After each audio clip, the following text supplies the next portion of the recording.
Namaste and Yandev. Namaste, Surya.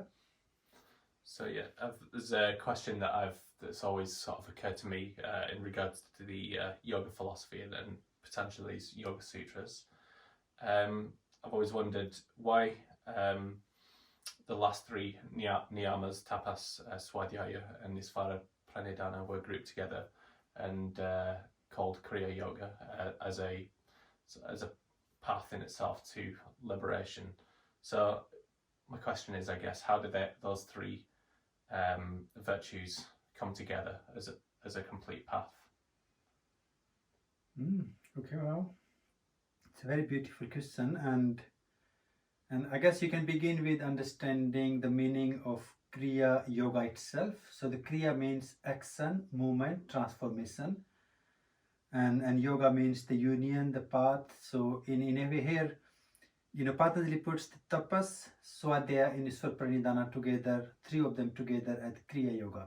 So he's really saying these three aspects of our niyama, which are the rules or adherences or observances, is a way we follow our life to become a good human being, become a healthy person, to evolve or move into our spiritually evolutionary journey.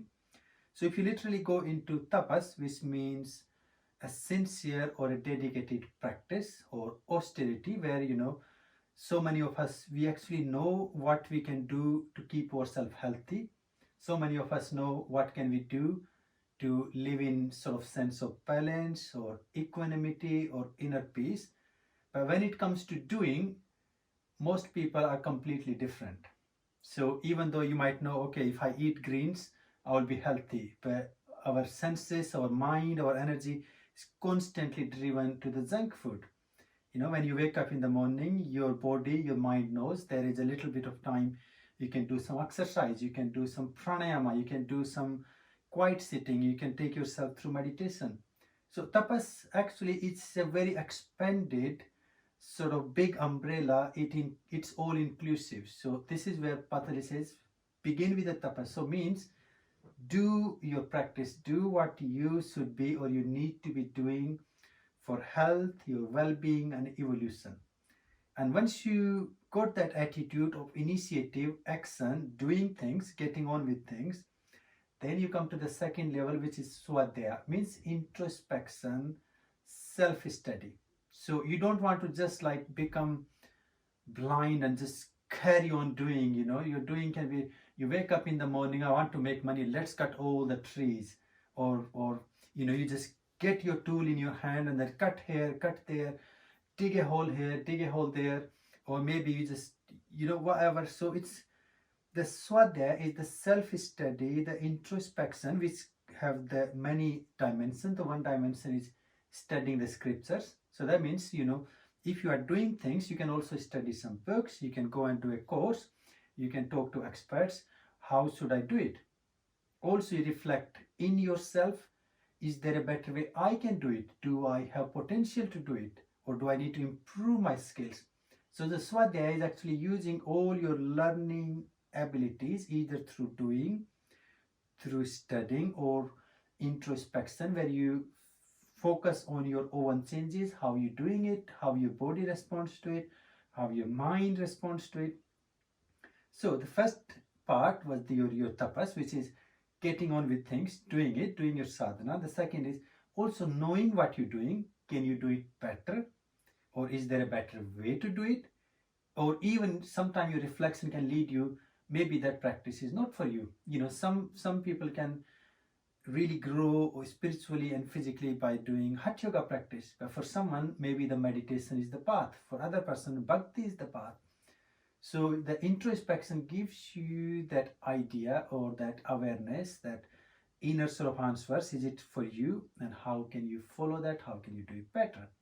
And then the last one, where we talk about Iswara Prasadana or the Iswara Pranidhanani. So here you letting go that I, that ego and asmita. And instead of saying I do, you see the divine is performing. So actually it's also a concept of letting go of our own individual ego. Plus it's a concept of also non-judgmental and non-greed or non-attachment, where you are not indulged into either the material or non-material. Also, you're not clinging on and muddling too much into the problems. As I know, some religions, they say that you are born into this body or into this life because of all the bad karma you have done, so the universe is torturing or punishing you. But actually, from yogic perspective, each and every event, each and every breath you got, it's a divine blessing. So doing all the things that need to be done, having that introspective, that self-awareness, and all the wisdom, the knowledge, the skills you need to perform things better, and then letting of that I, that ego.